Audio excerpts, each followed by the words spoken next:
Svi su bili šokirani kad su pročitali dnevnike Dobrice Ćosića. U njima se najviše pominje Rajko Đurđević i njegovi susreti s njim, a ne susreti sa nekim nabeđenim, samozvanim srpskim intelektualcima.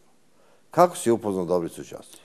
Dobricu Ćosića sam upoznao kad sam počeo da se bavim kao novinar, mladi novinar Kosovom. I onda smo se sreli da se više nikad nismo rastali, sem u jednom periodu kad smo došli u sukob. Ja sam ga zvao deda. To je bilo malo i cinično, jer đed je Kominterna. Sad on je Kominternovac, ja četnik i možeš misliti kako je taj spoj funkcionisao. Moram da kažem, čini mi se da smo mi preživeli mnogi tada. Ja tu ubrajam i tebe. Bio ti toga svestan ili ne? Naravno da nisam bio svestan. Imali smo tada intelektualce bez kojih smo, nažalost, ostali. Dobricu sam upoznao tada i počelo je naše neodvojivo druženje. Uvek je imao hrabrosti da sa nama sastane, da razgovara, prisluškivali su telefone, sve se znalo. I on je bio uvek spreman da alarmira stranu štampu ako počnu da nas hapse. Tako da smo pod tim krilom se mnogi zaklonili. Mi smo bili mnogo mlađi, ali smo preživeli. Dobrica je sve to zaklonio i primio na sebe. Nije samo Dobrica, tu je bio i Milić od Mačve, on je bio spreman kad ga pozovem na svaku ludost. Tu je bio i Matija, tu je bio sijase drugih ljudi. Akademik Radovan Samardžić. Bez tih ljudi smo ostali kad su nam bili najpotrebniji. Duša jedna. I sa Dobricom je počelo to strašno druženje. Tu peticiju 2011 počela je štampa da nagađa ko je napisao Jedniviču Dobrica Ćosić, Jedniviču ovo, ono. Peticiju 2011 sam napisao ja. To je peticija protiv Srba sa Kosova koji više ne mogu albanske zulume da trpe. Ne mogu da trpe. I tu peticiju je potpisao ceo Beogradski univerzitet. I tu peticiju je potpisao i Voja Koštunica. Nastali su problemi, jer ja u peticiji neću da kažem da postoje Crnogorci. Ja te nove nacije ne mogu da popamtim, svaki dan neka nova nacija. Nego Srbi iz Crne Gore, Srbi iz Japana i tako dalje i tako dalje. I bilo je tu malo problema, Dobrica kaže pa popusti Rajko, neka budu i tako dalje, jer je 10 ljudi došlo kod mene s Kosova, spavaju u kući dok ja napišem peticiju da je nose na potpisivanje. Pošto ja nikad nisam teo da radim baš na svoju ruku, ja brže peticiju odnesem u pola noći kod Dobrice da je pročitam. Dobrica je pročita i da negativno mišljenje. Pa rekao je da sam, suštinska razlika između mog i njegovog gledišta u tom momentu je bila sledeća. On je rekao trebao se da ideš na manje zahteve koji su ostvarljivi, jer sam ja tada postavio 15 naših zahteva. A ja sam rekao, Dobrice, pa nije suština ove antisrpske zavere u tome da rešim probleme na nekoj mesnoj zajednici, nego suštanstvenih pitanja. Međutim, on je imao toliko moralnog integriteta da on sutra dan mene pozove, jer je se posavetovao, verovatno pretpostavljam, sa Atanasijem Mladenovićem, sa Mihajlom Markovićem, sa Matijom i drugima. I rekao, Rajko, svi moji prijatelji kažu da si ti u pravu. Neka peticija ide tako kako ide. Kažem, peticija je već otišla da se potpisuje. Peticiju Srba sa Kosova si napisao ti lično. Da. Vreme je da to priznaš. To nisi priznao ni UDBI, ni Kosu, ni srpskim neprijateljima. Nikom. Čak mene nisu uhapsili tada, jer je počelo se šuška da je peticiju napisao Dobrica. Pa su malo, treba imati jače ruke da uhapsiš Dobricu nego jednog Rajka. Pa smo mi oćutali to, namerno. Bata Živančević, koji je pokojni, jedini znao ko je napisao. Zove mi i kaže, pa Rajko, pusti Bata, zar je važno, Bog je napisao. Evo, prvi put to kažem, peticiju 2011 sam ja potpisao. Koliko sam obavešten, posle je pročitao i vladika preosvećeni Jevtić, Atanasije Jevtić i drugi ljudi. Uglavnom, zašto se ono zove 2011? Potpisalo je 211.000 ljudi. Nema obimnije peticije u našoj političkoj istoriji. Eto, to je tada se okončalo. Međutim, vreme je prolazilo, ja sam iz Duge po, eto, ne znam ni ja kako, prešao u Nin, da malo olabavi taj strašni pritisak koji se survavao na mene i tako dalje. Ja sam tamo počeo da radim. Konačno, Dobrica postaje predsjednik države. Mene izbacuju iz Nina. Ja orem i kopam. Tadašnja moja žena kaže, Dobrica, ti iz akademije poručio da ideš kod njega. Ovo je vrlo važan susret. Ja ne odem. Drugi put kaže opet. Treći put kaže, sreo me Dobrica i rekao, kaže onom magarcu da dođe. Da deda mu kaže da dođe. Šali se kao Kominterna mi naredila. Odem ja Mariću, ruke mi krvave od onog teškog rada, ispred kuće, stop policija. Ali pogodba je bila, neću da idem kod njega, ljut sam, nego da se nađemo kod Ane na spratu. To je njegova ćerka, Bog ga ukrasio tim stvorenjem. Popnemo se kod Ane i ja ugledam sliku na zidu, prva rečenica, ugledam sliku jednog slikara koji je lansirao rečenicu za Srbe preko Drine, jebalo vas veslo koje vas prevezlo. Slikar sad ima i ulicu u Beogradu. A to je Mića Popović. Tu rečenicu jebalo vas veslo koje vas prevezlo, da stvori animozitet prema Srbijom preko Drine, ponovio je samo Nin jedno 300 puta. Gledao sam kako zastupnici ustaške ideologije sejre nad tom rečenicom. I ja pitam, šta će ti ovaj na zidu? Prepričam razgovor od slova do slova. Ana mi je svedok. Kaže Dobrica, koji je bio popustljiv, koji je bio duša jedna. A kaže, znam zašto to kažeš. Zbog one rečenice. Kažem, da, zbog te rečenice. Ustaše joj slave tu rečenicu. A nije on mislio tako. Na to njegova supruga, prepoštena i predivna Božica, koja je imala učešće u svim njegovim knjigama jer je bila pčela jedna literarna. Nemoj, kaže Dobrice, da kadiš, taj glagol je upotrebila, i ti i ja znamo zašto je tu rečenicu izbacio on. Rekao, ali ja ne znam. Kaže, zbog sina Aleksandra Rajko da dobije zeleni karton, boravka u Americi. Kažem, Dobrice, a čiji sam ja sin? Na čijem kartonu sam ja? Na crvenom kartonu. Totalno. I tu se zaoštri priča, a ja zašto nisam teo da idem kod njega, jer je objavio da Kosovo treba podeliti i tako dalje. Ja sam ga pitao, dakle tebi njiva na Kosovu? Čije ti nudiš? Lako je tebi deda, ti si komunista. Kakve to veze ima? Pa ima veze, odakle da ga okrnjim? Koji manastir hoćeš da dam? Hoćeš Bogorodicu Ljevišku? Hoćeš Svete Arhangele? Hoćeš Pećku patrijaršiju? I za Miću Popovića i ja kažem, rekao, jeste, ja nisam znao za taj zeleni karton, evo sad pričam. To što sam čuo, ni znam da ima sina, ni da mu je sin u Americi, ni da čeka od američke vlade zeleni karton, boravka i tako dalje. Kaže Dobrica, pusti Rajko, to ti kažem zašto sam te zvao. Kako živiš? Ja kažem, divno. Ruke mi krvave od žuljevi od rada, orem i kopam. Seljak zna da zaštiti ruku. Ja ne znam. Rekao, divno. Slušaj, kaže, obezbeđen je novac, ti večeras dobijaš 10.000 maraka akontacije, da pišeš knjigu o Kosovu, samo čega se ti sećaš. Doduše, ova žena moja tadašnja me pokušala da me smiri. Nemoj, Rajko, sa dedom razgovaraš. Kad sam ja skočio i pitao čiji sam ja sin, na kom sam ja kartonu, život su mi, krv su mi popili. Ona kaže, nemoj tako s Dobricom. Kaže, ti da ćutiš, muž kad govori, žena ćuti. Oni se nasmejaše tu. Dobrica kaže, pusti, kaže, to, evo tebi, dobiješ akontaciju, 10.000 maraka, da pišeš samo čega se sećaš oko Kosova, ništa više.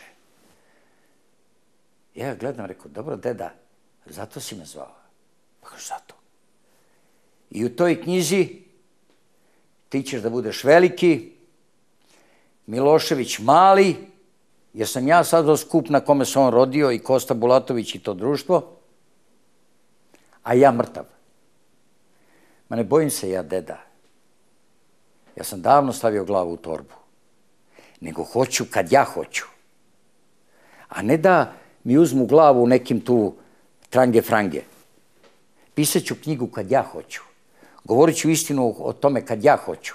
A ne kad je nekom potrebno za političke obračune. Dobrica Ćosić je hteo tebe da iskoristi u obračunu s Miloševićem. Da, u obračunu s Miloševićem. Deda, u Titovo vreme legitimisali su me ispred tvoje kuće kad dođem ovi što su te progonili. Sad me legitimišu ovi što te čuvaju. Tebe jednom jure, jednom te čuvaju, mene uvek legitimišu.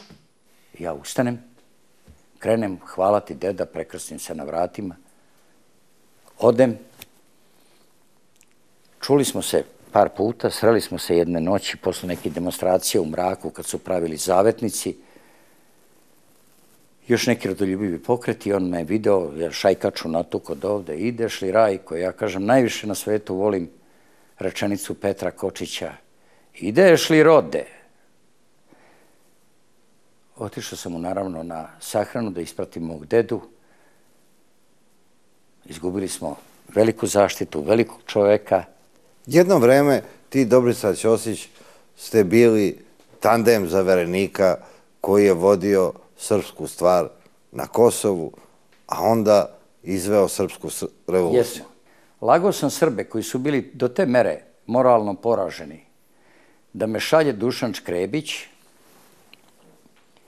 i da im je rekao slobodno da idu na demonstraciju u Beograd. Dovijao sam se na razne načine.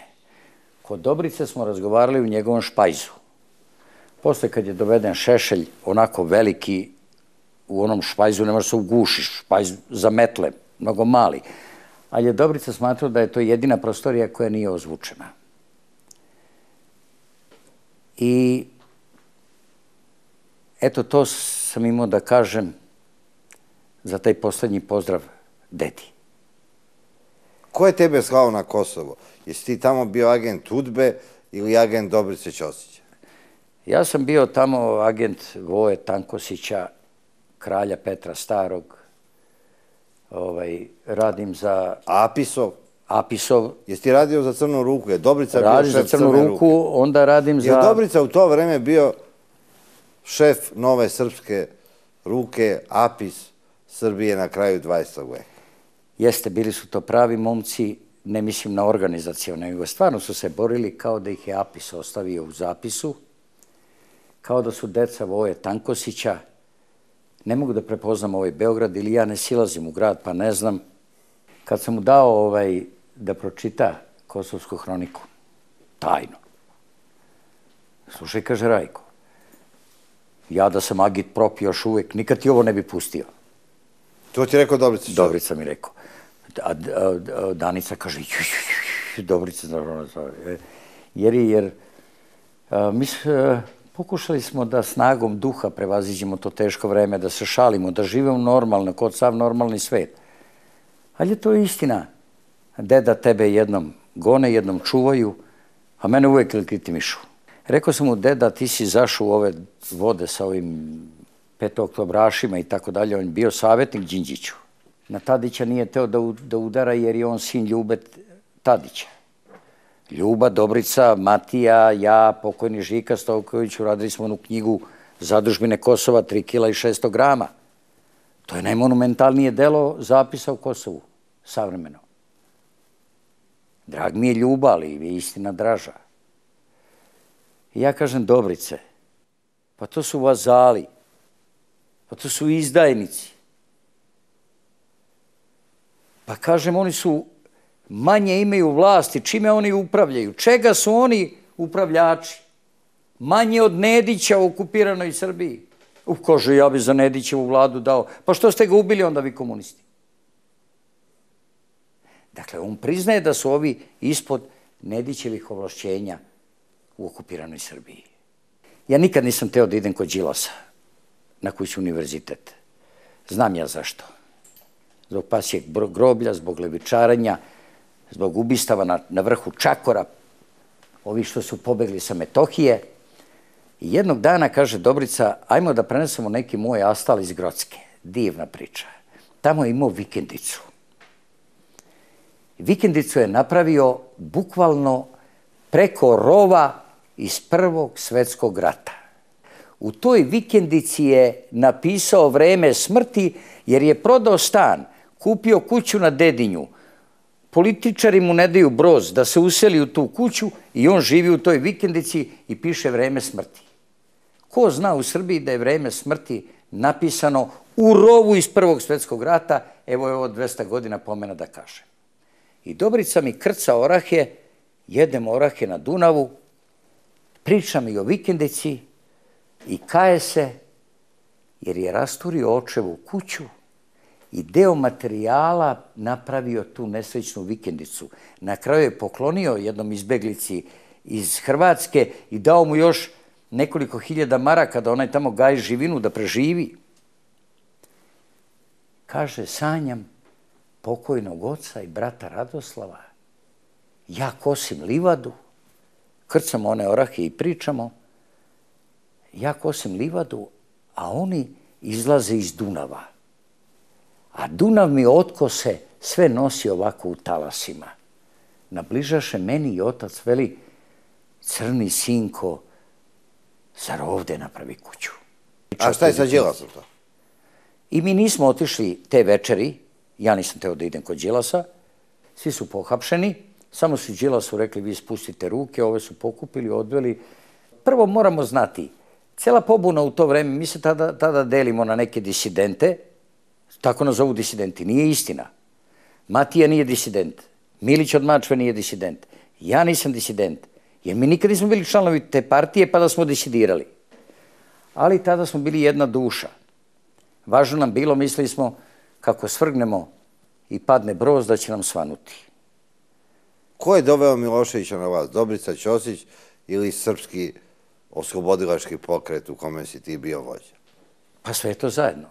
I Dobrica, i ja, i Kosta Bulatović, i naš pokret s Kosova. Dakle, mi smo ga doveli. Zašto posle pada Berlinskog zida Dobrica Ćosić nije preuzeo vlast u Srbiji i spasio Srbiju, a da ne bude da budemo poslednji komunisti na svetu? Ja govorim i pre Berlinskog zida. Zašto nije? Dobrica je vrlo iskusan i vrlo mudar čovek. Pogotovo on je prošao komunističke strukture, sagledao njihovu lukavost, imao jedan neslućeni dar i mogao je da uoči i razdeli mogućnosti, pogotovo imao je strašno političko iskustvo, pogotovo on je morao da ga apsolvira zbog ove njegove knjige Otpadnik, grešnik i tako dalje. Možda se nekom one ne sviđaju literarno, ali su strašna svedočanstva.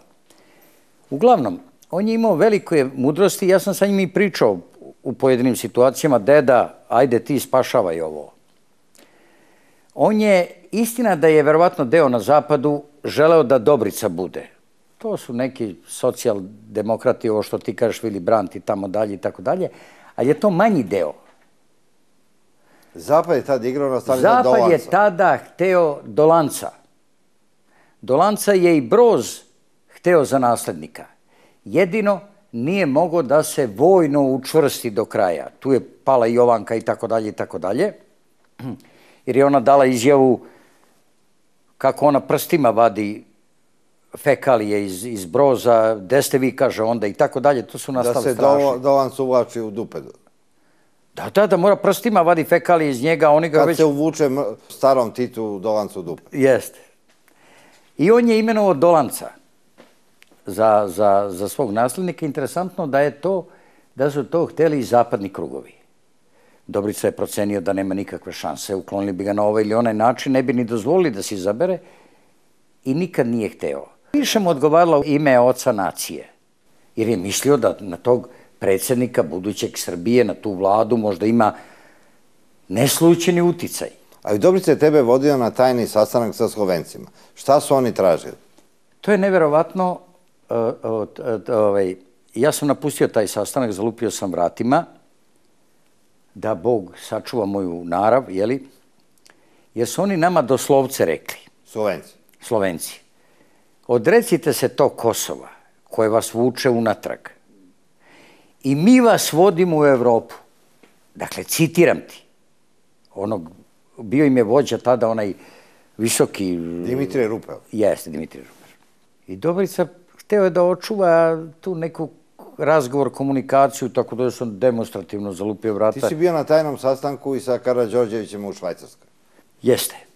To je prvi sastanak. Duga je i tužna priča naše monarhije. Ja sam monarhista, ali vi danas ne možete da objasnite zašto ste monarhista, jer nema prilike.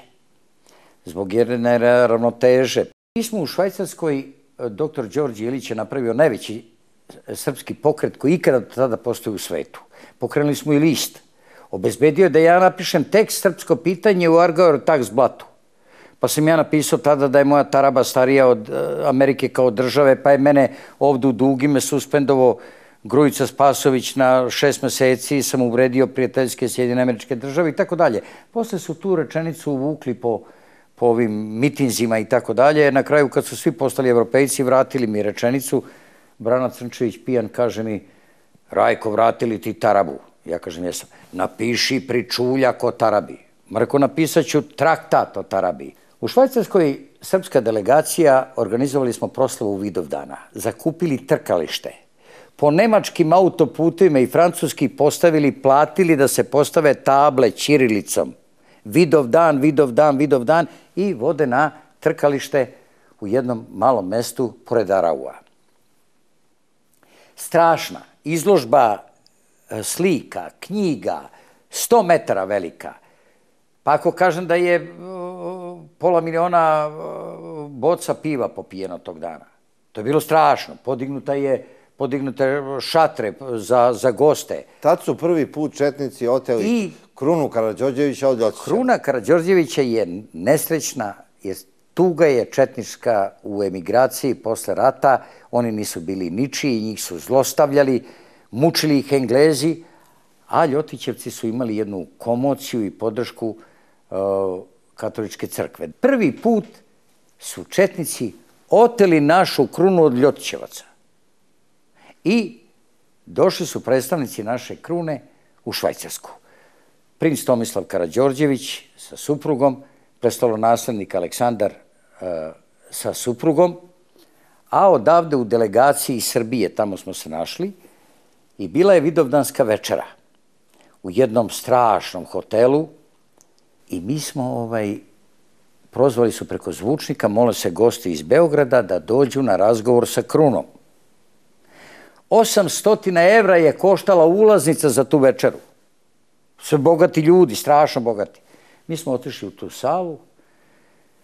U toj srpskoj delegaciji je bio Matija Bećković, akademik Radovan Samardžić, akademik Vasilije Krestić, Danko Popović, Veselin Đuretić, bio sam ja, jer sam i uređivao taj list. Šta si ti, Aleksandar, rekao? I prestolonaslednik je uzeo reč i počeo je da priča kako je on good menadžer i tako dalje, i good menadžer, mi se zgledamo, ne možda verujemo. I meni na salveti, koju danas dani čuvam, kafanskoj, napiše akademik Samardžić: Rajko, otvori mu rebra da ga operišemo. O čovjek, šta priča? Ja uzem onu salvetu, pročitam i napišem: Veso, ajde ti, sramota me, najmlađi sam tada bio. Đuretiću. On mi pokaže: ne ja, nego ti. I ja mu doslovce kažem: Vaše kraljevsko visočanstvo, ja sam ona generacija Srba koja nije znala i nije smela znati da ima krunu i presto kao srećni narodi. Meni je jedino, roditelji nisu smeli o tome da mi govore, nego neoprezni deda mi je rekao da mi imamo i krunu i kralja i presto i da je on negde tamo na zapadu, da će on opet jednog dana da dođe, da su ga prognali. Najposle dođe jedan lažov i prevari mog sirotog dedu kako naš kralj živi na farmi u Kanadi, da svake godine slavi 29. novembar Sveto jajce. Oni se nasmejaše. I deda mi umre prevaren da mu kralj slavi Sveto jajce. I ja sam večeras po milosti Boga, a ono čujem gromovi biju napolje, seva munja u prozorima, po milosti Boga u ovim planinama, u ovoj pustoj zemlji, prvi put ugledao mog kralja. I sad Od mog kralja čujem da on nije Srbin i da nije srpski kralj, nego good menadžer. Ne govorite to više nikad. 500.000 nezaposlenih, diplomiranih ljudi sa ekonomskim fakultetom ima po biroima u Beogradu. Kakav good menadžer i ti kursisti sa zapada. Nama treba kralj za ravnotežu, kruna i ozbiljnost države kakvu smo imali, a ne good menadžer. Vaše kraljevsko visočanstvo, molim vas da mi oprostite. Nije strašno što vi ne govorite srpski, strašno je ako ne mislite srpski. Ja pogledam iz onaj astal dole, Matija Bećković se udari ovako. Pored njega još bio pošao jedan Ljotićevac, pa tu prevode mu i tako dalje. On se prenerazio, uzima reč Matija. Što reče Rajko, ja sam iz onih krajeva gde na Durmitoru, kad se sretnu dva čobanina, jedan pita onog drugog, okreće se okolo jer i šuma ima uši u komunizmu. Doznaješ li što za ono dete? A ovaj zvera okolo 5 minuta, pa kaže, ne doznajem. To dete, to sve srpsko dete je srpski kralj, vaš otac. Vi ste danas to dete. Uze reč Danko Popović, kaže, vaše kraljevsko visočanstvo, moj deda Antonije zakleo Karađorđeve ustanike. Da je jagnje izašlo iz kuće Karađorđevića, bilo bi srpsko jagnje. A vi ste Jugosloveni nekakav good menadžer. Uze reč Vasilije Krestić, akademik Samardžić. A ja kad sam on završio, pogledam i zastao, princ Tomislav mi steže obe pesnice. Jer je on mučenik, bio pravi pravcati. Uglavnom, sutra ujutru, ova je bila jako tužna, mi smo svi pošli na liturgiju i pita Matijina žena Vera, princezu, što ste tako tužni, kad je velika proslava, okupilo se 15.000 Srba iz cele Evrope. To je strašno videti, Mariću, to je najveći skup Srba koji se skupio ikada da vidi svog kralja posle propasti. 41. A ona kaže, ma nije meni što sam noća sve čula, ja mislim tako, nego je on došao u hotelsku sobu, izuo cipele i gorko zaplakao. Naravno, doktor Đorđe Ilić je rekao na kraju kraljevsko visočanstvo, vi nemate kud, nego sa Srbima, shvatite to. Rajko će napraviti o vama 2 dokumentarna filma. Naša je stvar, hoćemo li pretiti, potplatiti, bilo šta uraditi da se to emituje u Srbiji. To se i obistinilo, mi smo našu reč održali. Tako sam ja napravio ta 2 dokumentarna filma o princu Tomislavu Karađorđeviću, kraljeviću, koji spava u štali za jednog konja na imanju u Saseksu, u Nedođiji, jednoj vlažnoj bestragiji Saseksi šuma. Velika je to bol koju nemam kome da ispričam, nikad nisam ni stigao da ispričam. Zašto nisi napisao biografije Radovana Karadžića i Ratka Mladića? Sprečila me neko iz Beograda, zabranio, ja sam bio na sastanku, bio je jedan bogati Grk koji je teo da štampa knjigu, tu koju ja napišem o Ratku Mladiću, koga ja znam iz Bojeva, ne znam ga sa svadbe. I bio je dogovor da ja provedem Božić kod kuće i da se vratim. Grk, bogat čovek, je platio da se oštampa na engleskom, francuskom, da se podeli svim vladama sveta. Priča o Mladiću i srpskoj borbi. Strašno. Dao je tada i veliki prilog, skraćujem priču do kraja, za Vojsku Republike Srpske. Tu je bio i doktor Đorđe Ilić i neki ljudi koji su tada pratili. Tad je nastala anegdota kad je Mladić na meni video kokardu na uniformi, a nemoj, kaže Rajko, skini to da budemo svi isto. I skoro su me na Palama podsjetili na tu anegdotu. Da staviš petokraku. A ja sam gurnuo ruku u džep, izvadio mu kokardu i rekao, generale, evo i vama jedna, pa ćemo biti sve isto, u pravu ste. Šta ti je rekao? I on je rekao, pa evo, s njim ne može čovjek da izađe na kraj. Za Mladića je sprečeno iz Beograda da pišem knjigu o njemu, iako je dogovor bio postignut pred celim njegovim štabom. To je bilo u vreme kad su već hranili belog konja da ujaše u Sarajevo. A sa Radovanom, koji je moj brat četnik i moj istinski predsjednik, koga volim, naravno, bio je krstov dan, pošto sam rano putovao, ja već pojeo vruć burek. Kad sam stigao kod njega, bilo je negdje oko podne, on je već bio u bekstvu, bio je krstov dan i on mi je dao suvo grožđe. Kaže moj, ja sam se već omrsio. I tada mi je pokazao pismo žena iz Haga, koje su mu pisale ranije. Gospodine predsjedniče, mi sa ovim zločinačkim sudom nemamo nikakve veze, ni mi, ni naša deca. To je nama nametnuto, to je došlo sa strane i Radovan mi je pokazao taj papir. A ko su te žene iz Haga? Neke žene koje tamo žive. Holanđanke koje su pratile galamu protiv Radovana Karadžića, protiv Srba i tako dalje i verovatno znale šta je istina i napisala ovo sve, ova hajka koja se vodi protiv, mi sa tim nemamo ništa, niti vas u naš grad imamo mi ni naša deca. Taj sud nije naš sud, to nije Haški sud, to je dovedeno čudovište sa strane i tako dalje. Nije kao doktor Dabić, izgledao je, kako znamo, Radovana, ovako lep, odvažan Srbin, da se čovjek ponosi s njim. Oni su svi sada tamo.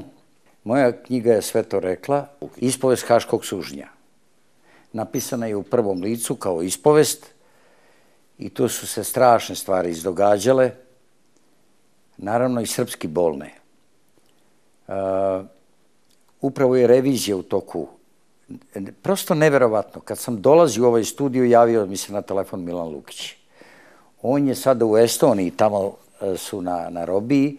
Ne mogu da verujem državu koja je zaboravila, isporučila tolike ljude, isporučila političku elitu, policijsku, vojnu, da je Cepanice predala Hagu, pitala bi, a šta je sa onim našim Cepanicama? Rajko, kakvi su to simboli, kakva su to odlikovanja, šta je to? Sam sam se okitio kao Dodolka, ali naš život i uopšte naša javnost je prepuna danas simbola. Ti si zabranjen trenutno u Srbiji, zato sam te zvao. Ovo gore, ja sam potpuno zabranjen, ovo je još jedino mesto gde neki ljudi mogu nešto da progovore. Ovo gore što vidite na vrhu, što vidiš na vrhu, to je, Francuzi su mi okačili. Imao sam promociju knjige Ispovest Haškog sužnja u Parizu i odveli su me na neko veče mladog vina Božule. I pritrči novinarka i kaže, recite nešto brzo o vinu. Ja kažem, novo vino u nove mehove. Ukažu što je lepo. Kažem, pa lepo kad je iz Evanđelja. A šta vi kažete? Pa rekao, novo vino u stare istine. Evo, rekao, ja sam doneo ovde braći Francuzima jednu staru istinu. Došao sam da posvedočim da je moje srpsko srce na mestu, da mi Bernard Kouchner i društvo nisu iščupali srce i doneo sam da ga pokažem. O Francuzima sam čuo u molitvama u našoj kući od mojih dedova sa kojima su ratovali. Šta mogu kad sam ih primio na savesti mojih praotaca? Pritrči tu neka francuska novinarka i tako dalje, mlada, hoće da je se prevede svaka reč, sjate se ovi slikari, prevedu sve. Posle 2 dana zove gospođa Bojana, predsjednica Srpskog pokreta, i kaže, traže vas neki Francuzi. Francuzi mi zakažu sastanak u Saint-Deniju. Odem ja sa jednom divnom mladom slikarkom, da je ne otkrivam ime. Sačeka nas francuski oficir, ovako, u pozdravu. Pozdravim, kaže, molim vas, gospodine, kaže Đurđeviću, mi tražimo vezu sa Srbima. I pročitali smo ovu izjavu i tražimo vas. Kažem, evo tu sam i ja mislim o vama, 3 noći gledam ovaj Pariz, rekao, sumnjam da je iko više ostao u Africi, cela Afrika izgleda ovde. Pitao sam se šta će biti kad taj broj još toliko naraste, koji francuski ustav i zakoni će više sprečiti da vas ne pokolju mudžahidini za noć? Vjerovatno će po novom francuskom ustavu Francuzima biti garantovan status nacionalne manjine u Parizu. Ali ako da im garantuje život. Ali reko, ne brinite ništa, ja sam srpski četnik i pripadam kozačkom redu, kozačke vojske. Jedna moja četa četnika i kozaka bi ovo sredila za 3 dana. Izlazi gospođa sa francuskom lentom ovde, ona je predsjednica opštine. Rukuje se sa mnom. Da li vi hoćete da potpišete sa nama sporazum? Mi smo pokret za razbijanje Evropske unije, da to čudovište više ne postoji. Mi smo zapravo asocijacija 12 pokreta u Evropi. Kaže, pazite, obaveza svakog člana koji prvi pobedi da se oslobodi Evropske unije, da pomogne ostale članice. Ovo je vrlo interesantno, jer kod nas nema evroskeptika, oni nemaju nikakav glas, jednostavno ne postoje.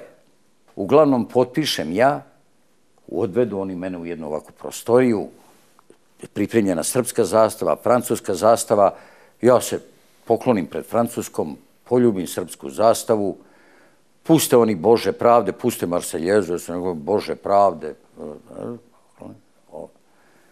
Potpišem sporazum da sam zakleti neprijatelj Evropske unije i da se pridružujem njihovoj asocijaciji u ime četnika i Donske kozačke vojske i oni meni daju kompletan materijal, ono što ovde krije štampa, što se ne zna, to stvarno ne drugo lice, nego pravo lice te čudesne tvorevine zvane Evropska unija. Šta tu piše? Tu su fotografije i ja ću to ovih dana da predam ruskoj štampi. Fotografije šta se događa u jadnoj Portugaliji, šta se događa u Španiji, šta se događa u Italiji i tekstovi, šta se događa u Grčkoj. Ono sve što se ovde strašno vešto krije. Govori se da su to propale ekonomije koje su opljačkale Evropsku uniju i treba da pate. Od čega su je opljačkale? Evo, pogledaj slučaj Grčke. Ja sticam ovih okolnosti, pratio sam te situacije. Gde god je doveden Međunarodni monetarni fond, evo, ja bi voleo i voleo bi što ova emisija nije neki dijalog sa nekim od ovih nesrećnih evropejaca. Ko bi razgovarao s tobom? Oni su tebe davno preželi kao nepopravljivog Srbina. Oni misle da sam ja i mrtav. Kad si otpisan, to je ko da si mrtav. Kao da si mrtav. Gde god je ušao Međunarodni monetarni fond, sem u Rusiji gde ih je Putin i šutirao napolje. Za noć. Šta vam dugujemo toliko? Lažete, ali evo vam. I da vas ne vidim. Gde god je ušao monetarni fond, te vizije Jeffrey Sachsa, svaka država je privredno propala. I u dužničkom ropstvu dok je ne istrebe. Totalno. Oni daju prvi kredit da recimo uzimaju moju rudu. Zaposle svoje firme. Mi kad čitamo da je dobije neki kredit, mi to zamišljamo kao neki kamion novca koji je stigao na neku adresu. To nije tačno. Oni to daju svojim firmama, nas duže, pa sledeći nam daju, mi otplaćujemo dug, ali nam sledeće daju da otplatimo kamatu, pa sledeći kamatinu kamatu. Dakle, klasična priča zelenaštva. Šta se događa? Ima pozitivnih primjera. To je neverovatno, samo mi nemamo glas, nemamo mogućnost da objasnimo. Evo Ekvador. Mi nismo poznavali istoriju Južne Amerike i dešavale su nam se mnoge stvari, ja smo oholo gledali na to i nismo se ni pitali, čak srpska intelektualna elita. Nismo znali da je to naša sudbina, da će Srbija biti nova Kolumbija. Ekvador je sada odbio da vrati dugove i pošto je tamo bila najveća vojna NATO baza, američka, ovaj je predsjednik rekao, izaberite me, isteraću bazu i odbiću da vraćam dugove. Za dugove ih je tužio Međunarodnom sudu i rekao, mi smo vam 3 puta otplatili do sada dug. Ovo su zelenaške kamate. Mi se moramo podsjetiti našu javnost da je ovo 4. ili 5. Evropska unija koja se pravi. Od Filipa Lepog, oni su bili pošteniji. Napoleon je pravio Evropsku uniju, Hitler je pravio Evropsku uniju. Naravno, oni su bili, nisu bili toliko licemerni, rekli su Filip Lepi, ko kaže, ko neće u katoličku Evropsku uniju, ima da ga ubijemo. Sve su one propale. Ovo je jedan koncept nezamisliv u političkoj, pravnoj i državnoj teoriji istorije svih zemalja sveta. Gde je to sedište? Mi imamo jednu samo, pravi se jedna iluzija ovom narodu i pravi se jedna, to je na nivou obećavanja zagrobnog života. Kao nekad komunizam. Vodimo vas u komunizam, tamo vas čeka raj. Gde je to, mi to ne znamo. Ko je osetio slast tog raja i to također ne znamo. Dakle, to je prosto neverovatno. Po mom skromnom sudu, srpski narod onog trenutka, kad bude izabrao koncept da se zahvali Evropskoj uniji, mi ćemo da sarađujemo, da trgujemo, moramo razlikovati Evropu i Evropsku uniju. Mi jesmo deo Evrope, mi je jesmo dali i ime toj Evropi, ali za članstvo u Evropskoj uniji mi vam zahvaljujemo, ostaćemo prijatelji. Kako smo dali ime Evropske unije? Otprilike u jednom slobodnom prevodu to znači široka čela, neko ko je preko ovih naših planina širokog čela. Eto.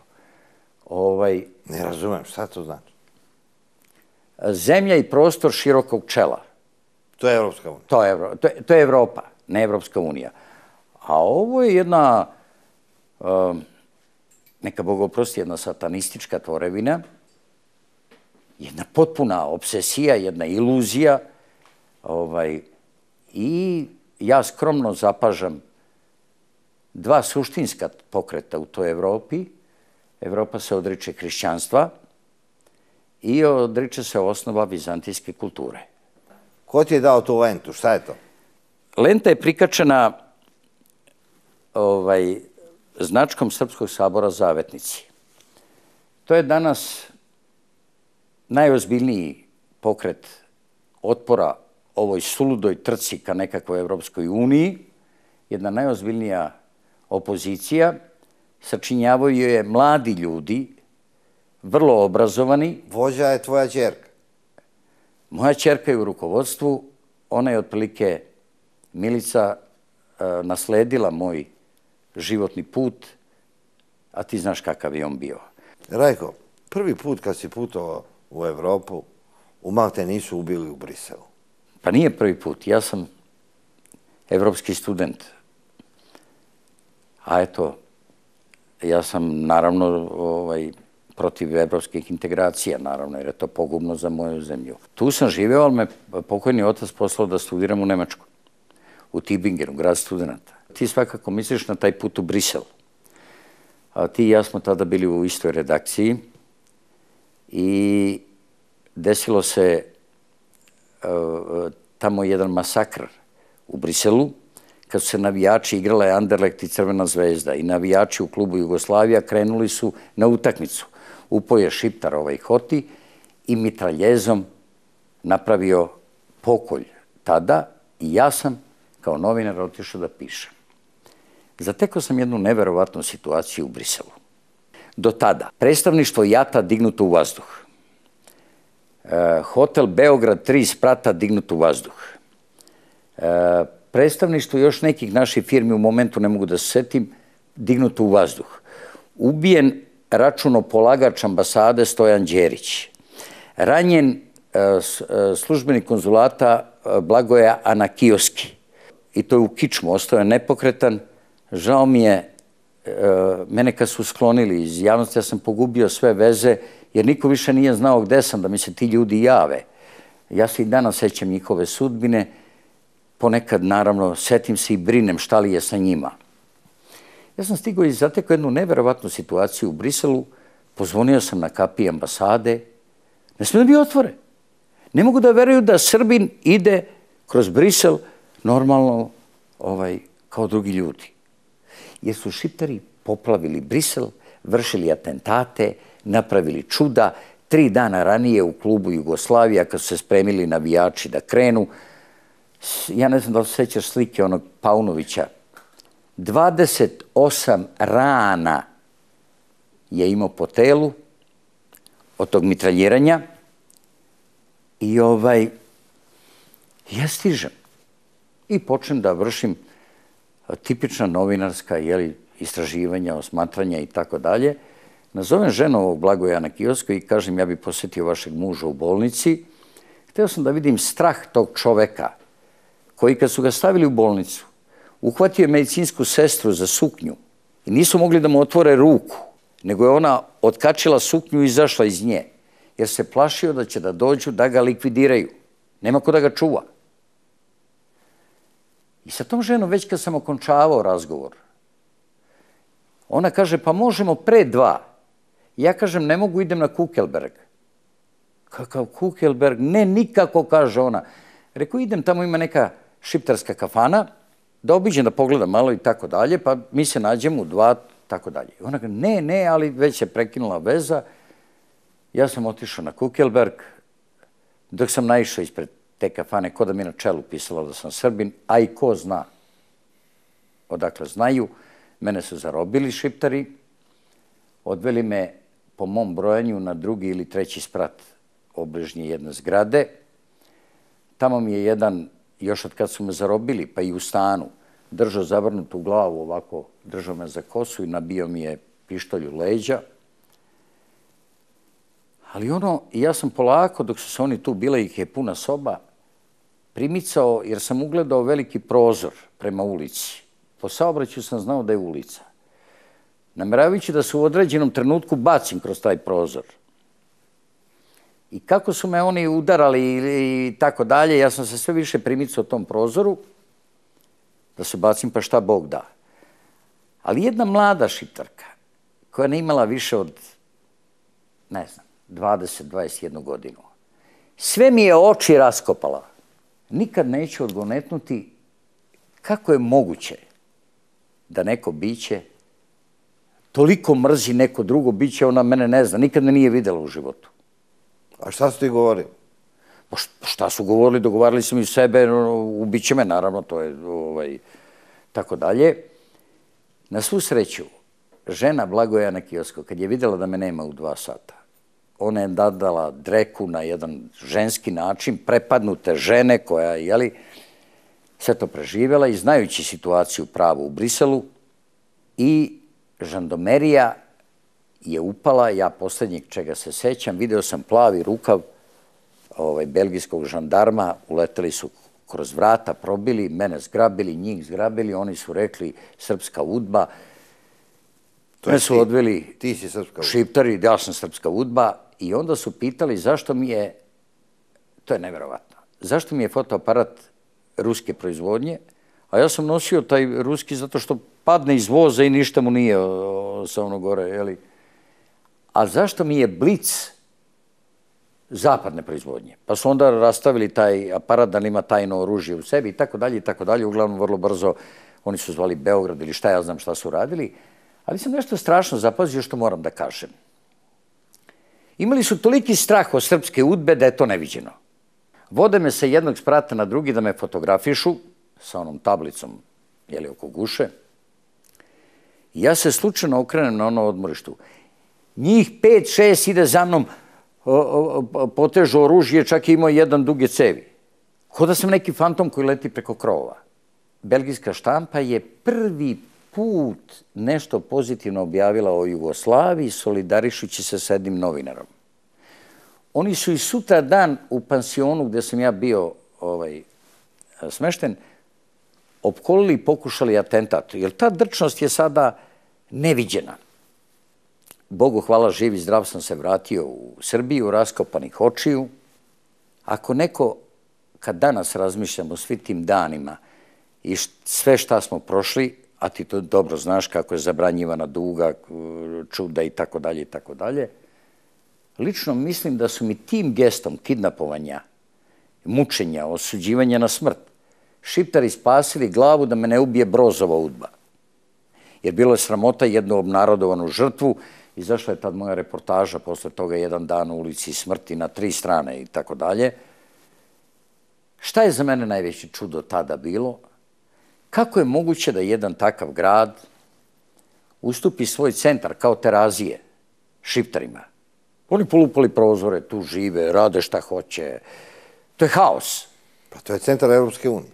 Da, ali sad mi je jasno. To je u stvari bio štab pripremanja ovoga što će se desiti. Ovim Evropejcima nije prijatno, naravno, da čuju, ali šta da im radim. Pripremali su ovo što će da nam otmu Kosovo i celu ovo mučenje Srbije, bacanje na kolena Srbije i srpskog naroda. Dakle, još tada, to je 80, ako se ne varam, 5. godina. Ja sam se vratio, stanje je ovde bilo neverovatno i mene pozove indonežanska ambasada na prijem. Ti dobro znaš da su na prijem išle komunističke glavešine, direktori novina, listova, ko nas, kakve crni mi smo bili neka poluilegala. Odem divan prijem, popodne, lepo vreme i tako dalje u dvorištu indonežanske ambasadije. Svi su tu postrojeni, stoji engleski ataše vojni sa sabljom, tako dalje, sve tu veličanstveno. Ja kupio novo odelo ocu, bio je već bolestan, znam da će da umre, ali pošto nemam u čemu da idem na prijem, ja obučem to odelo i odem na taj prijem. Bio sam jako mlad. I priđe mi Šaranović, direktor Tanjuga, u to vreme. Ti dobro znaš da sa nama ti iz Tanjuga, politike, u to vreme nisu imali da razgovaraju. Mi smo iz Duge, to je neko čudo tamo, neka čudovišta od ljudi. I kaže, dobro, Rajko, javlja mi Miša Sokolović da ne može više da bude dopisnik u Briselu, 7 meseci nije uzeo kola iz garaže. Ne smije da siđe u garažu ispod stana gde živi. Hoće da ga povučem. Jel to stvarno? Rekao mi, pitaj Rajka šta je ovde. Ja kažem, jeste, Šiptari su napravili haos. Da skratim priču, to čuje Suroj, otac od ovoga... Redžep Suroj, naš ambasador u Madridu. Tada još nije bio postavljen za ambasadora, bio je pomoćnik saveznog ministra inostranih poslova. Pijan, česveš se jednom rukom za testisa, onako drži viski, već polupijan, onako bahat, prilazi i kaže da ti si taj. Šaranović ko da je hteo da ga naloži, a možda slučajno, možda da me opravda. Kaže, pa on je napisao reportaže s Kosova, Danica Milinčić i tako dalje, i tako dalje. On skoči, pobesne. Pa ja kažem, ja sam taj. Ja samo pričam šta Šiptari rade u Briselu. Ja bi tebi rekao, druže, nisu Šiptari, nego Albanci. Ja kažem, na albanskom se zove Šćipnija, Šćipetare i tako dalje. To je originalno šiptarsko ime. On meni, ja njemu, jer mi zaista bilo krivo, bilo mi je, možeš misliti, jedva sam, još su mi kraste bile po očima ovde, od onog raskopavanja očiju u Briselu. On meni, ja njemu, i on kaže, sad ću te, ali onako bahato, Šiptar, sad ću te uhapsiti na kapiji. Indonežanske ambasade. On kaže tu pred svima. On je hapsio po Beogradu sad. Pa uradio šta je hteo. Tu stoje drugi pomoćnici ministra inostranih poslova Jugoslavije, stoje ambasadori. Ne sme da šušnu pred Šiptar. On je njima bog. Ponižen sam gore nego danas ovde kad gledam ove Evropejce po Beogradu. Oni ne smiju da šušno baraju u glavu. Naravno, pošto tu ataše i oni svi saslušaju šta se događa, prilazi ataše ambasade i kaže, gospodine Đurđeviću, mi vas molimo da ostanete kod nas na večeri. Da se ne desi skandal. Da te uhapsi Suroj. Pa će me Suroj me čeka na kapiji da me apsi, on je bog. I naravno, ostanem ja na večeri, kaže gospodine Đurđeviću, sad će da vas vozi ambasada do kuće, stignu do moje kuće u mom selu, Kaluđerici, izlazi vozač, otvori kapiju, uveze me ispred zgrade, izađem, sad izvolite. Sutra neka te apse, neka rade šta god hoće. Prošlo je nekoliko meseci, stigli su glasi o tom komunističkom kadru, on je ubijen na putevima droge, on je postavljen za ambasadora u Španiji i tamo je ubijen pod misterioznim okolnostima, meni nepoznatim da bi mogao kompetentno da pričam o tome, neću da grešim svoju dušu. Ovo što se desilo, to sam ispričao. Jedino što sam čuo, da su to bili neki silni putevi, ukrstili se neki putevi droge, neko čuda, uglavnom nikad nije razjašnjeno kako i zašto je tamo ubijen. Kad si ti počeo da izveštavaš sa Kosova? 82. godine, slučajno se sećam prve reportaže, drugih se ne sećam. Ako se sećaš, zvala se Poljubi Prag i idi. Strašno tužna priča.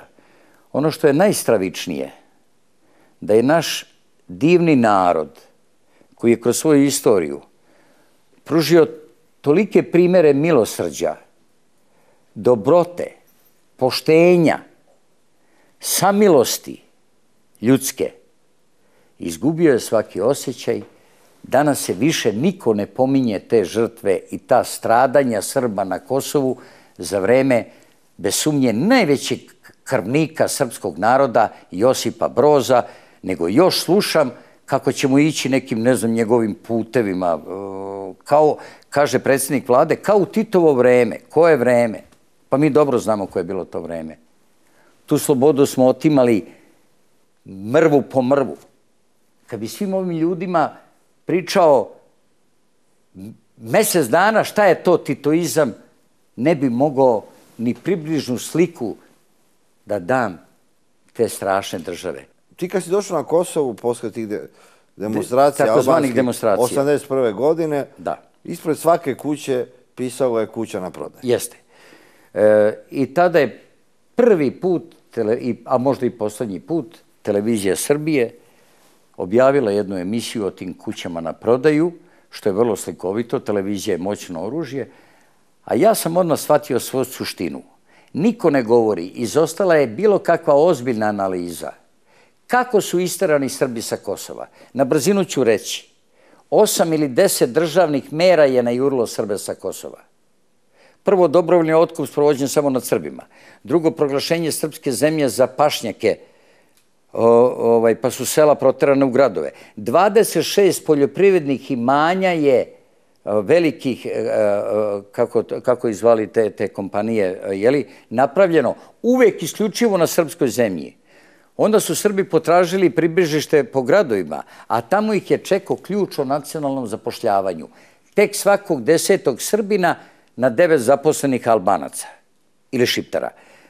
Naravno, oni se toga nisu držali, pa je na 100 zaposlenih Šiptara zapošljavali po jednog Srbina. A pogotovo što je Tito 1945. godine zabranio Srbima povratak na Kosovo. To je najstravičniji dokument.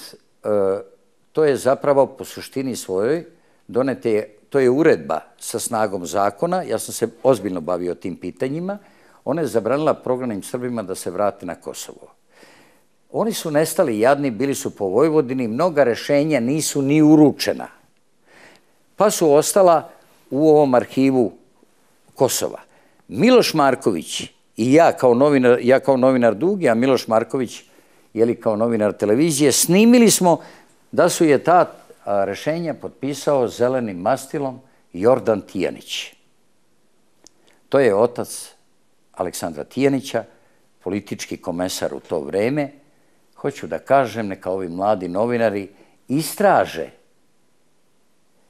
šta je to sa decom tih važnih komunista koji su Brozu učili velike usluge, kako su oni i danas dani od Evrope, od sveta, Boga pitaju od koga. U ime Tita njihovi očevi su propagirali komunizam, a njihova deca propagiraju Europsku uniju i to su deca komunizma koja nas ilaze s vlasti na grbači Srbije. Da, jedan potpuno te isti put, put nekakve internacionale. Ja sam u jedinoj dilemi da li je to 4. internacionala ili 4. rajh. Ili je to pomešano. Poljubi Prag i idi, to je bila prva reportaža da otvorim tu priču o tom progonu, pa je bilo o Danici Milinčić. Danica Milinčić, to je najlepše imanje za koje ja znam na Kosovu. 11 srpskih sela je 1941. godine u Metohiji izbrisano sa lica zemlje. I nju su naselili Albanci iz Albanije. Mi smo bili dužni po međunarodnim konvencijama da izvršimo restituciju, povratak u pređašnje stanje. Umesto toga mi zabranjujemo žrtvama da se vrati. Hitlerova mapa i Hitlerova Srbija bila je veća od Brozove Srbije, negde oko 30 kilometara, jer je Hitlerova Srbija obuhvatala i grad Prištinu, a Brozova je do Leposavića, pa su dali i Leposavić, Pera Stambolić.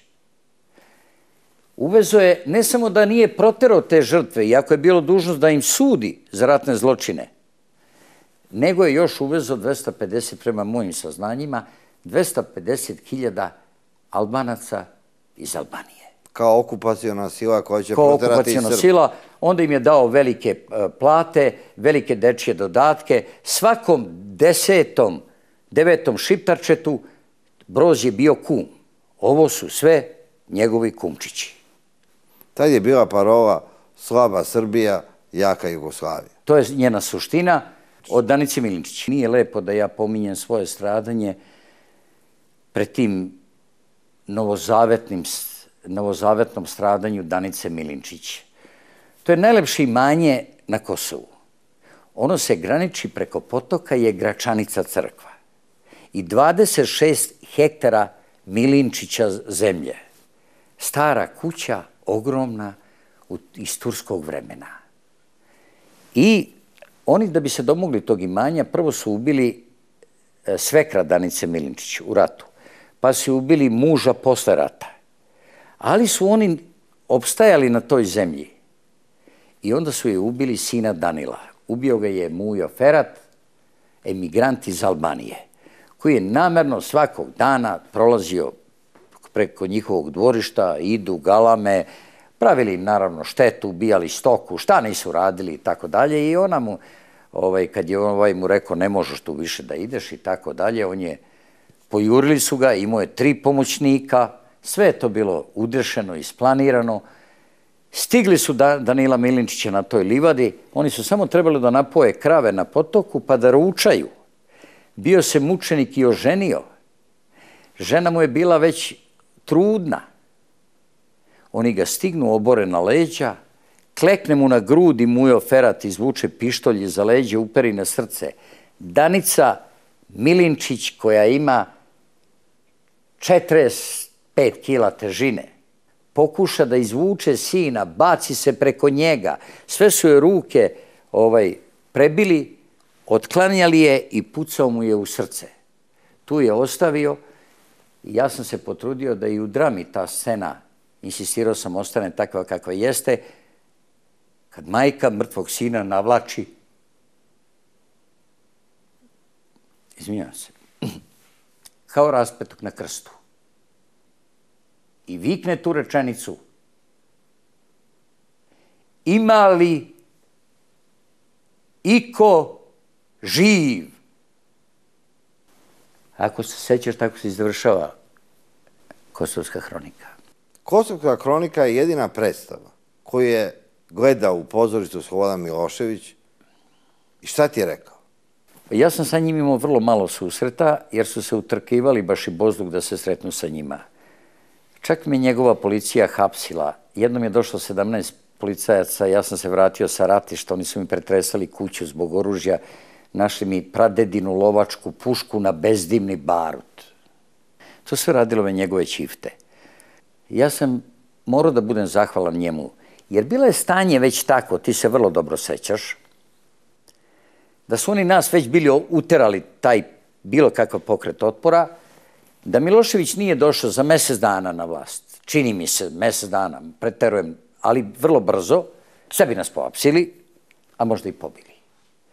Onda ja sam osetio izvesno olakšanje, Milošević je došao na vlast, tada su posle mene preveli u Nin. Kako je Miloš došao na predstavu? Pa sa svojim obezbeđenjem. Ja nisam bio na toj predstavi. Ono jedino što sam čuo da su došli, pregledali celu salu, ispitali i tako dalje. To je ono što sam čuo. Ali bila je jedna mnogo značajnija poseta. Ceo Sveti sinod Srpske pravoslavne crkve je došao iz prvog reda. Nije bilo karte ni za lek, mi smo ispraznili. Odgledali su Kosovsku hroniku. Mene je štampa rastakala tada i Cisanu Murusidze, tu divnu rediteljku. Šta se pisalo?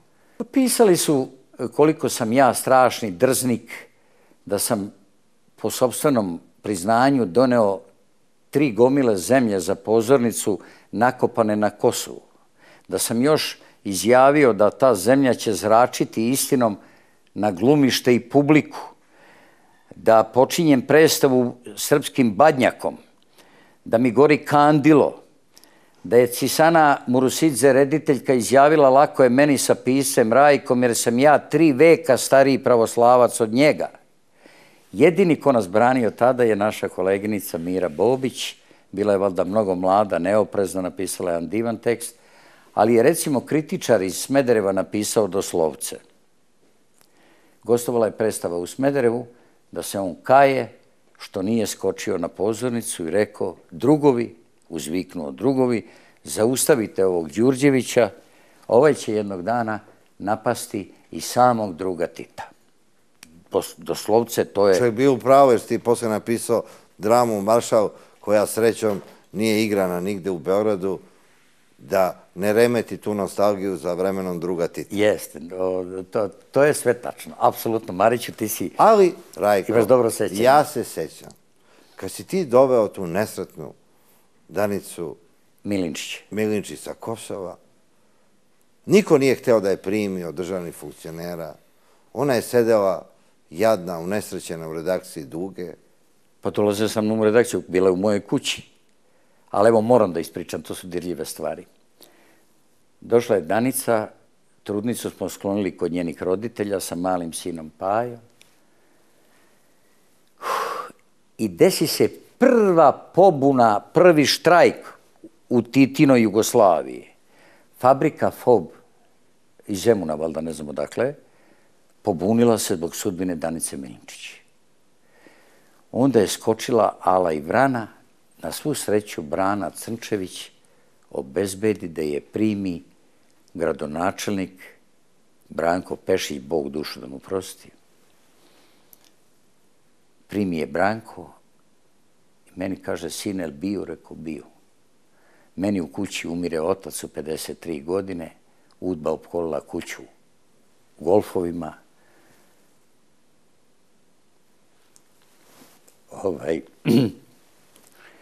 Kad su žene oglasile da mi je otac umro u svanuće, oni su se povukli. Ali je pogodba bila da bude još gore. Primio nas on onaj predsjednik predsjedništva Jugoslavije tog doba, muž od ove glumice. Cvjeti Mijatović. Cvjeti Mijatović. I kaže njoj: majko, kad ih mi iškolujemo i prosvetimo, neće oni takvi biti. Albanci. Šipteri. Ona ga gleda i kaže: ubiše mi svekra na kućnom pragu, ubiše mi muža na imanju, ubiše mi sina na rukama, a ti da ih prosvećuješ psu. Psu. Pošto sam ja jedini bio koji sam čuo da mu je rekla psu, ja sam znao da će sad na mene da se stropošta sve i sva. Na svu sreću pokojni Branko Pešić valjda naprave neku pogodbu, Brana Crnčević je tu mnogo pomogao. Da se ona vrati na Kosovu, da u Politici objave mali tekst, da se Danica Milinčić vratila na Kosovo, a da mene ne diraju. Je u Danicu primio neko iz srpskog rukovodstva?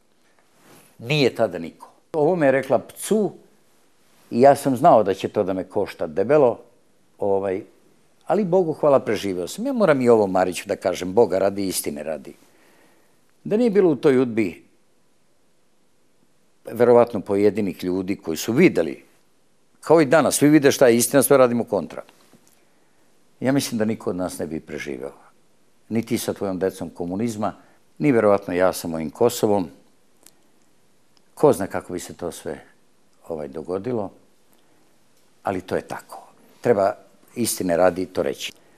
Pre toga sam ja već stvorio pokret otpora na Kosovu, kod Koste Bulatovića u kući.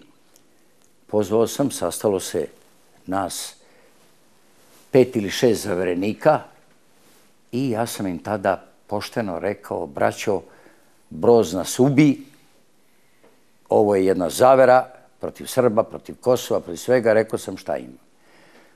Upoznao sam Kostu i Bratimira Toškovića, druge nisam poznavao. Kosta je pozvao svog kuma, mlađi čovek, naočit, lep.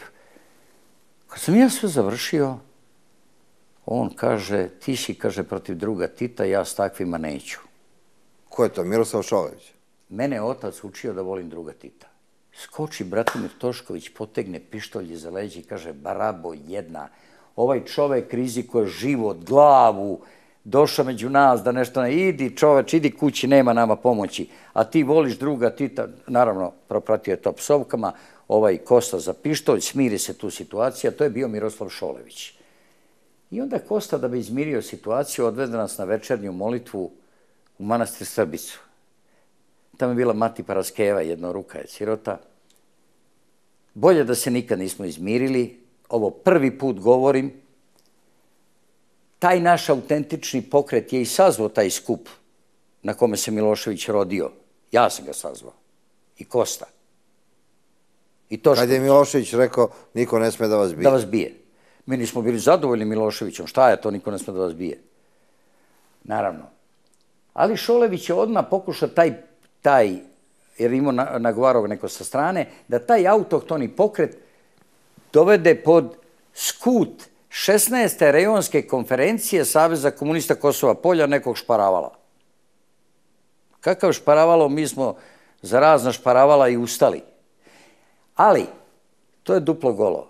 Mi ne smemo u Beogradu da kažemo ko je Miroslav Šolević, jer ovde jedva čekaju ovi da kažu pa eto vidiš kakvi su ti sa Kosova, pa pusti ih neka i šiptari podave. Tamo jedva čekaju da opravdaju svoj strah, svoj kukavičluk, svoje ništavilo.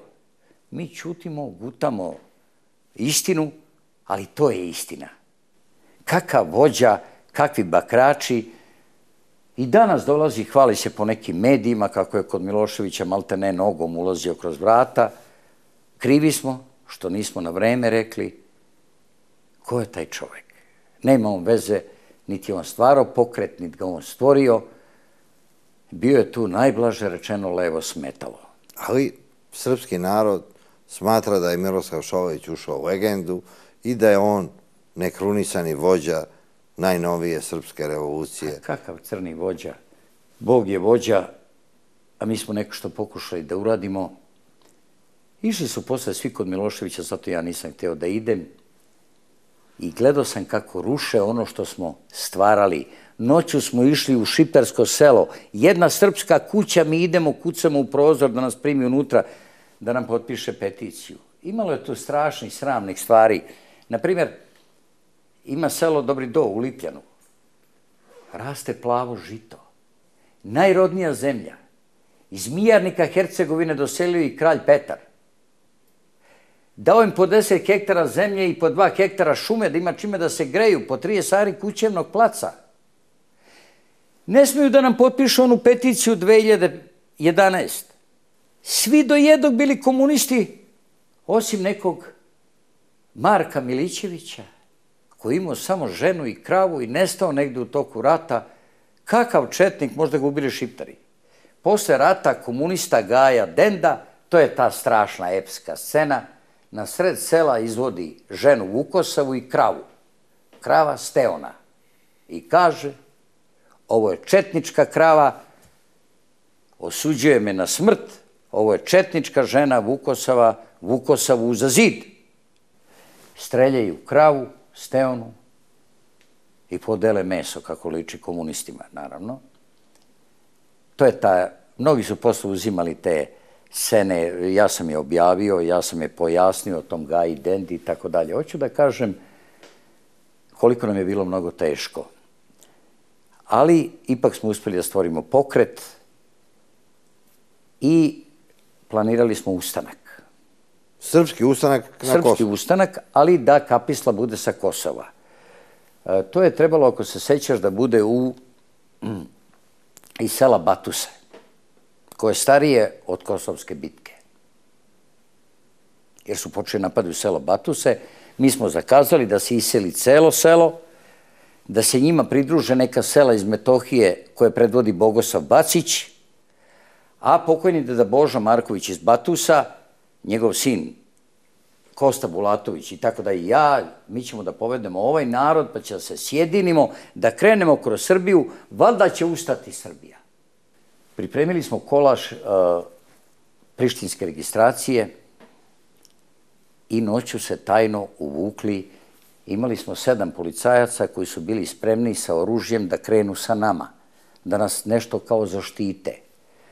Pokucali smo na prozor tog policajca, stigli smo u Prištinu, bio je Ramazan, pa već džamije otvorene, oni se poizuvali, kola prištinske registracije, mi se noću uvukli, dolazimo kod ovog čoveka, kaže Rajko, imao je ženu, ona je živa danas, ne znam da li pominjem ime, a to je Lasica, to je čudovišna žena, Ljubinko policajac je umro. Rajko, nemoj da idete, selo je opkoljeno, okolo je vojska, do puta policija. Nemate šanse da uđete. Sednemo mi u tu ladu, vozimo tom glavnim putem pored sela, vozim ja i odjednom primetim da u kampanjolama stoje dve kampanjole na putu gde se skreće u Batuse. Na 5 metara livadica, sa jedne strane sužili put. Jedna kampanjola, druga, pošto je svanuće, već oni zaspali. Ja u momentu donesem odluku, skrenem levo, dodam gas, proletim kroz onaj prolaz od automobila, čuo sam da viču za nama stoj, stoj, opali jedan rafal, drugi rafal, mi uletimo u selo već izbuđeno, kola i zaprega na ulicama, krave povezane, deda Boža tu, kaže maman, ljudi, ostade vam porta, nepokošena trava do grudi, ne liči nam da ostavimo, lupaju crkvena zvona, izbudilo se celo selo, sve je spremno, sve na nogama, dotrča do nas Bogosav Bacić, čovek pretrčao 36 kilometra. Jer su ih u jednom klancu, on je trebao da bude vođa na 2-3 sela Drsnika i tako dalje iz Metohije, oni su ih u jednom klancu oduzeli im sve i kola i tako dalje, on se probio sa 2 mladića i pretrčali da stignu da nam jave, da od njih pomoći nema. I on se uvuku nekako u selo, pokosimo mi tu travu, oni ljudi kosi pokosiše, lupaju crkvena zvona i mi krenemo. Ti krećeš da iseljavaš selo, da Srbija konačno shvati da se Srbi iseljavaju iz Kosova. Iz Kosova i da mora digne ustanak neki. Jer ovi samo viču posle Tita Tito, ubiše nas. I stignemo do Kosova polja. Azem Vlasi vozi se pored mene ovako limuzinom i naravno iskeženo ovo. Probili smo se kroz onaj kordon policije, ja sam se 2 puta probio, jedan put sam iznao 2 dece. Mi smo se probili, ja idem napred na čelo kolone, kolona narasta, Boga pita idemo prema Kosovu polju pa ćemo da okrenemo prema Srbiji, centralnoj Srbiji, sve je Srbija. I Azem Vlasi se vozi. Naravno, ne možemo sve da stignemo, on je dolazi u dugu da se meni zabrani pisanje i meni je zabranjeno pisanje, pa sam ja onda sebi napisao Kosovsku hroniku. Uglavnom, mi stignemo do tada, probijamo se pored Kosova polja, Tošković je sakrio onu ladu i tako nije važno i odjednom put nam preprečila vojska preobručena u neke plave uniforme. Ali meni javljaju naše izvidnice da je to vojska. Ne može put dalje, mi popada smo onaj jarak, ko Bog da hoće udari neka kiša, pada, mi kisnemo. Iza kiše grano sunce. Gospode, pusti nas da oslobodi nas. Ovo je kao iseljavanje Jevreja iz Egipta. Nek se otvori more i planine da prođemo.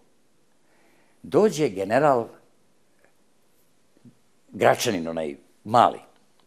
Petar Gračanin, narodni heroj. Jeste. Posle ispalo u politici kako je on obratio se narodu, to je sve laž. On je stao na onaj šanac više nas, dole smo bili deda Boža, ja i tako dalje i tako dalje. On je stao i kaže, vratite se svojim kućama. Centralni komitet komunističke partije i tako dalje, imajte poverenja, to okrenuo se i otišao.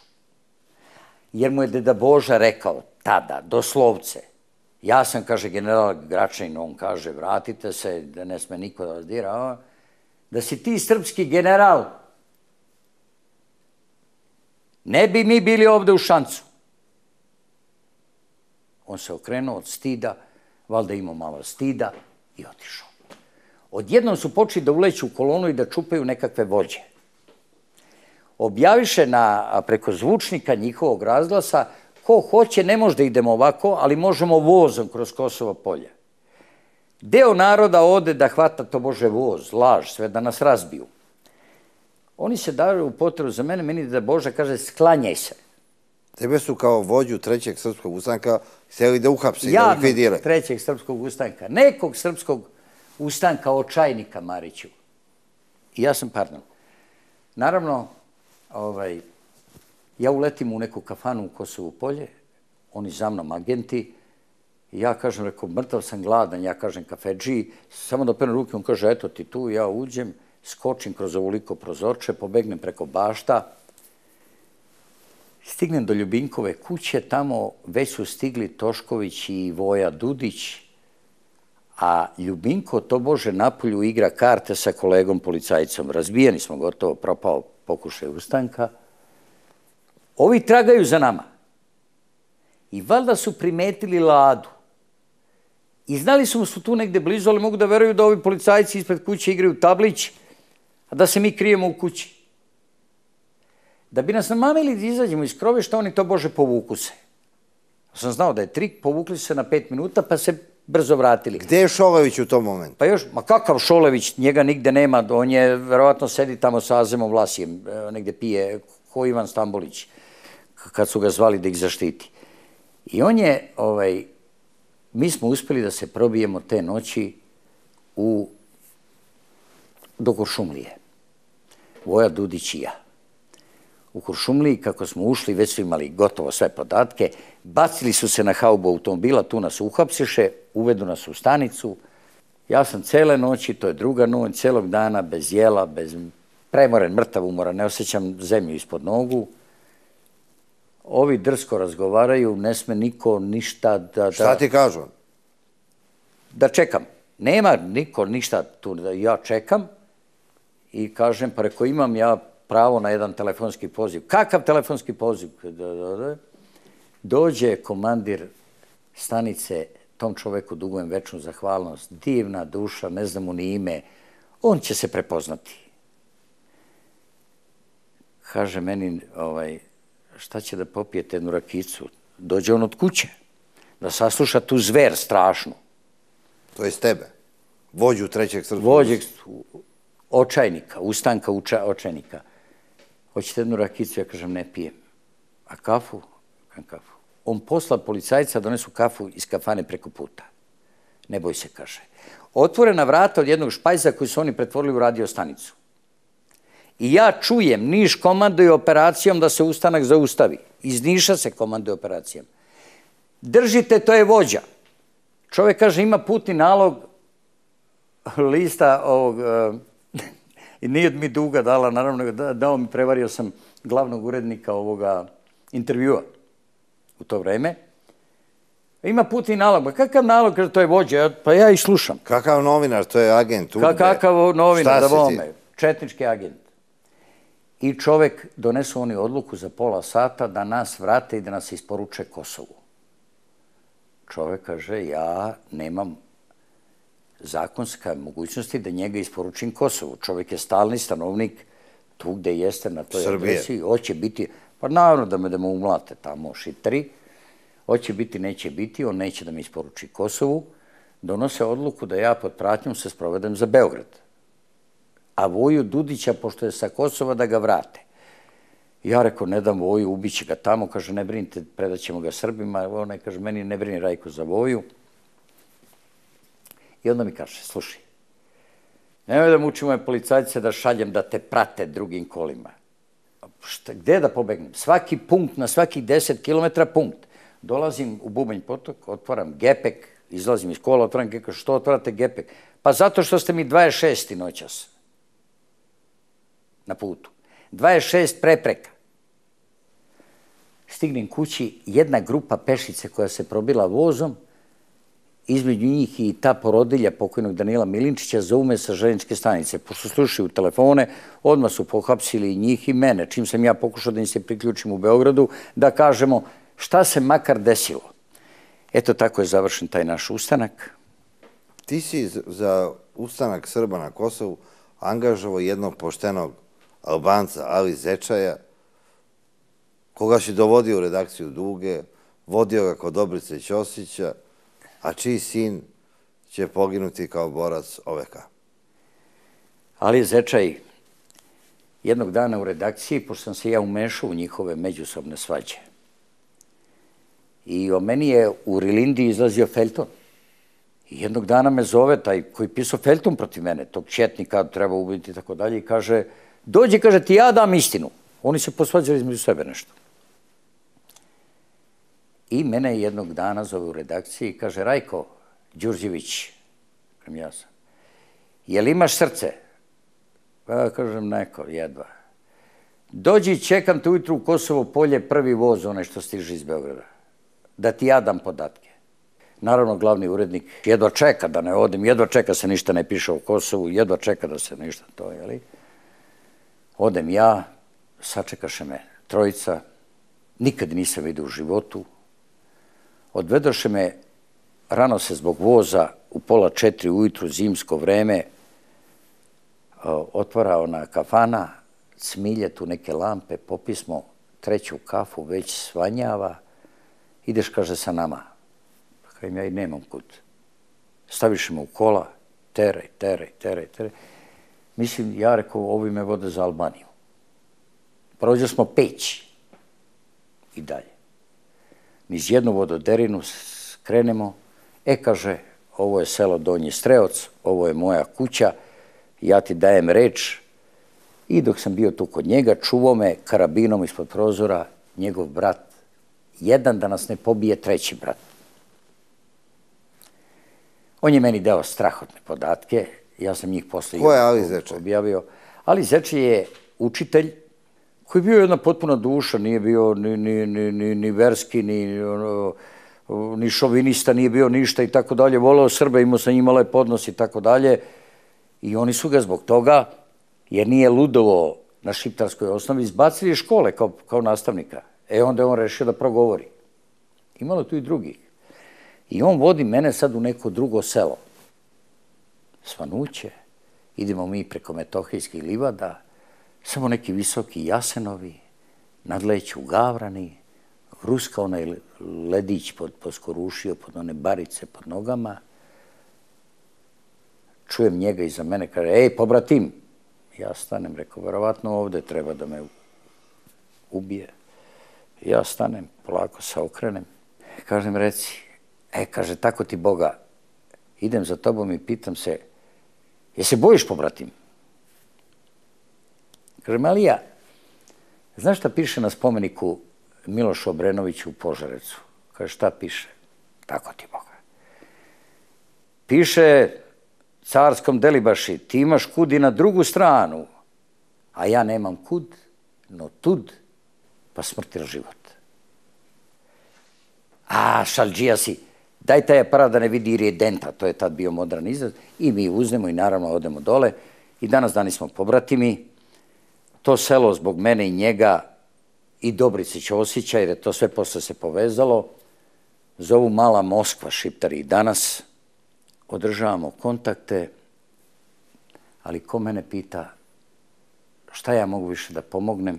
Sin Ali Zečaja morao da ode u OVK da bi spasao nacionalnu čast svog oca. Jeste, poginuo je u OVK njegov sin, drugi sin je branio Srbe, rat je čudo.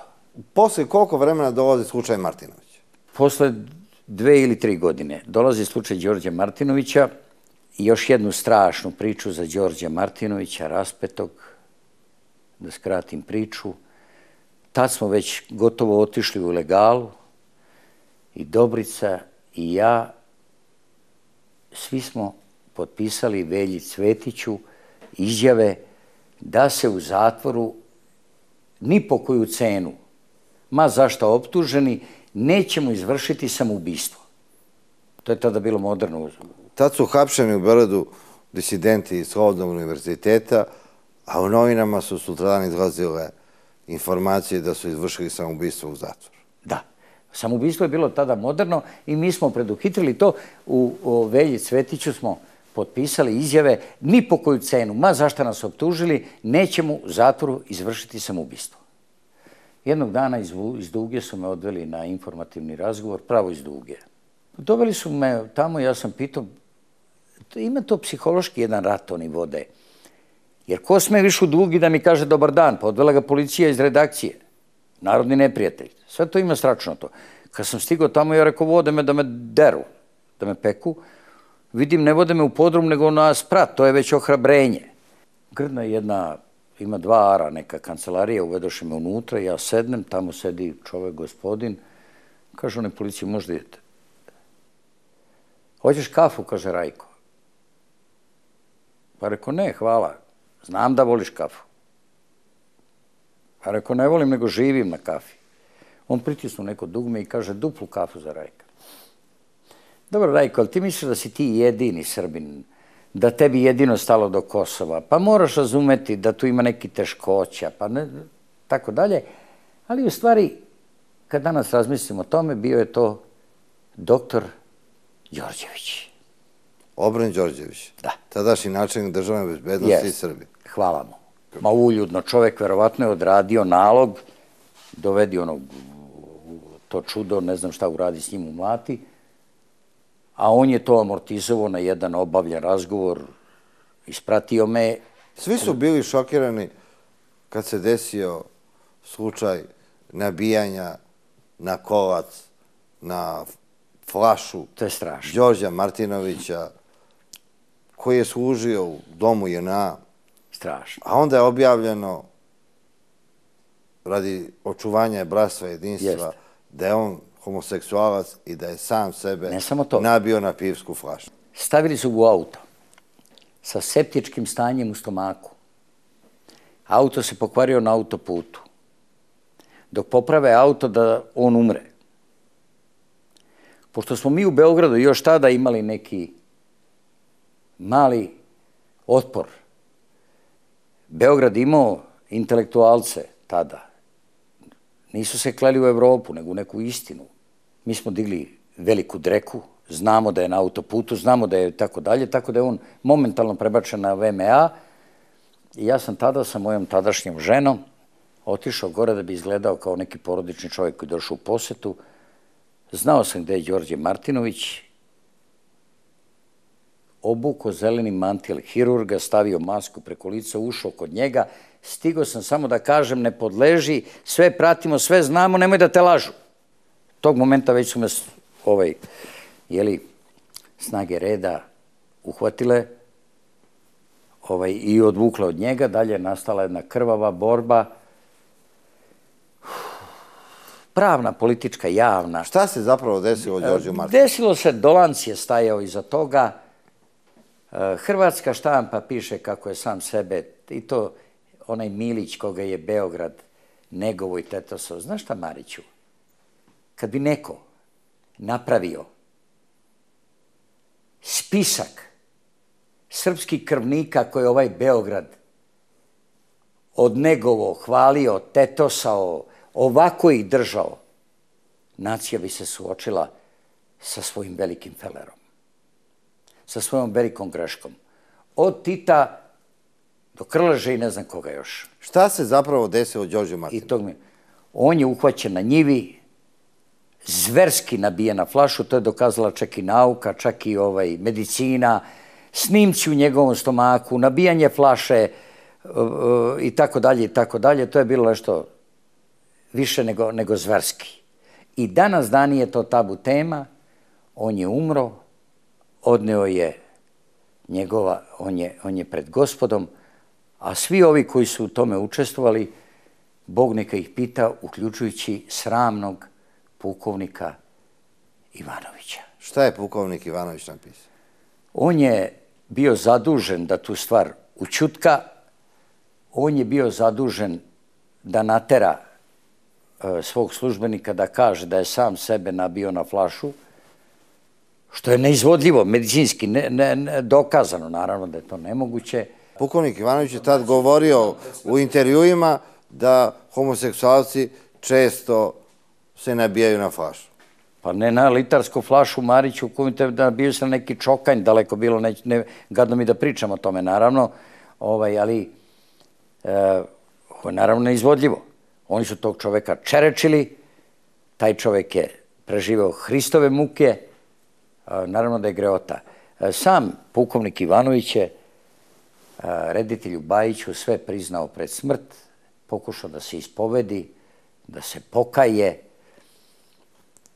Bog prašta, a mi pamtimo. Radi očuvanja bratstva i jedinstva u tadašnjoj Jugoslaviji, Stane Dolanc je naredio da se Đorđe Martinović proglasi za homoseksualca. Za homoseksualca i kažem, pomogla je čak i list Danas. On je napisao tekst. Šta je napisao? Pa otprilike da je nabio samog sebe na flašu, da su srpski nacionalisti dali, hteli da to zloupotrebe, iskoriste i tako dalje, da se čoveku zgadi život. Jeli? Danas je to objavio. Taj tekst ima u arhivi. Advokat Velja Cvetić, koji je zastupao oštećenog Đorđa Martinovića, ga je sakrio u svoju kuću na Avali. Krili smo ga mi na raznim mestima. Krili smo ga u njegovoj kući na Avali, posebno smo promenili mesto, krili smo ga u Mladenovcu. Ovlašćenje Velji Cvetiću nisu smeli da daju Đorđevi sinovi, ko Bregovi momci, nego mi, ali pošto mi nismo rod, dala je junačka ćerka njegova. Red je da je pomenem, istine radi. I ona je rekla, ja stojim uz mog oca, kakav Dolanc, neka me ubiju, neka me spale. Istina o Đorđu Martinoviću nikad nije izašla na video, osim što je slavni srpski slikar Mića Popović napravio monumentalnu kompoziciju na ubijanje Đorđa Martinovića na flašu. To je raspeće, to je novo raspeće. Srbija mnogo zaboravlja, to smo i počeli tako ovu priču. Ta zaboravnost je takođe greh.